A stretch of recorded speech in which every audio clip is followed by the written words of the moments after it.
Well, getting the ball rolling is a huge part of it.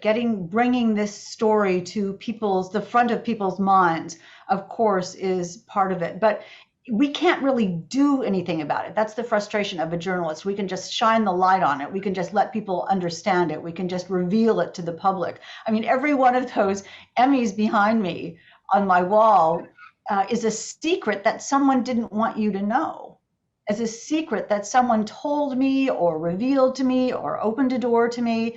And we researched and followed up and did the reporting and did the production and made a little movie about it, essentially, and put that on TV. And that's fabulous. But that's the end of what we can do.